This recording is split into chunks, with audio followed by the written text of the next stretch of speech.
બનાસકાંઠા જિલ્લાના તમામ મતદારોનો આભાર માનું છું। ગુજરાતમાંથી ઓલ ઇન્ડિયામાંથી જેણે પણ સમર્થન આપીને ક્યાંક બહારના જિલ્લાના લોકો બનાસકાંઠાના મતદારો હતા અને મતદાન મથક સુધી લાવીને મતદાન કરાવ્યું। એટલે ઓલ ગુજરાતની અંદર જે કંઈ વ્યક્તિગત રીતે લાગણી હોય, પાર્ટીની લાગણી હોય, આ તમામ લોકો સહભાગી બન્યા, એમનો આભાર માનું છું।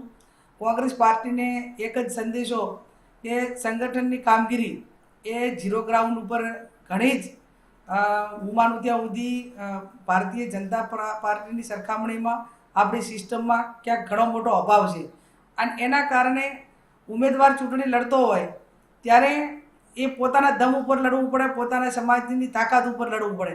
એને બદલે પેરેલલ એ પાર્ટી ચૂંટણી લડતી થશે એ દિવસે હું માનું ત્યાં સુધી કોંગ્રેસ એક મજબૂતાઈથી ચૂંટણી મેદાનમાં જઈ અને જન આશીર્વાદ મેળવશે। બનાસકાંઠાએ એને શરૂઆત કરી દીધી છે। ભૂતકાળની અંદર વાવ વિધાનસભા હોય કે બીજા, બનાસકાંઠા જિલ્લો કાયમી કોંગ્રેસનો ગઢ રહ્યો છે। અહીંયા મતદારો કોંગ્રેસની સાથે છે, પણ ક્યાંક નાના મોટી સિસ્ટમનો અભાવ હોય, પક્ષ વિરુદ્ધના કામો જે કરતા હોય એ લોકોને જે પાર્ટીના પેલા નિયમ પ્રમાણે એને કોઈ સ્થાન ન હોવું જોઈએ, આવું પોતે માનું છું। કેમ કે જે માણસ ખોટું કરે છે એને તમે ખોટાને કોઈ નાના મોટી સજા ન કરો અથવા તો એને પક્ષમાંથી દૂર ન કરો તો બીજા એનાથી પ્રેરિત થતા હોય છે અને પ્રેરિત થતા હોય છે એટલે દિન પ્રતિદિન પાર્ટીને નુકસાન થતું હોય છે।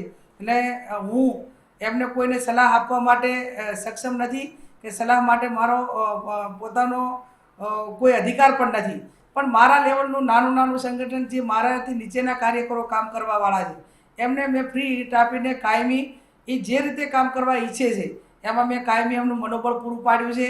એ નાના મોટું કામ કહે તો પૂરેપૂરું કર્યું છે અને એક સિસ્ટમ માટેનું કામની સિસ્ટમ એ મારી કાયમી પાર્ટી માટેની એક બંધ રહી છે। પાર્ટીના વિરુદ્ધમાં કોઈ પણ મારો સગો ભાઈ કામ કરે તો મેં પણ ક્યારેય એને લેટવાની ભાવના રાખી નથી। એટલે મને પોતાને જ્યારે ઈમાનદારી સાથે કામ કરવાની વાત આવે તો મેં ક્યારે પણ કોંગ્રેસ પાર્ટીના કોઈ પણ નાનામાં નાનો કાર્યકર ચૂંટણી મારા પોતાના મદદથી લડવાનો હોય તો એને પૂરેપૂરા જીતાડવા માટેના પ્રયત્નો કર્યા છે અને એટલા માટે પાર્ટીના લોકો પાર્ટી સાથે વફાદારીથી કામ કરે એવી હું વિનંતી કરું।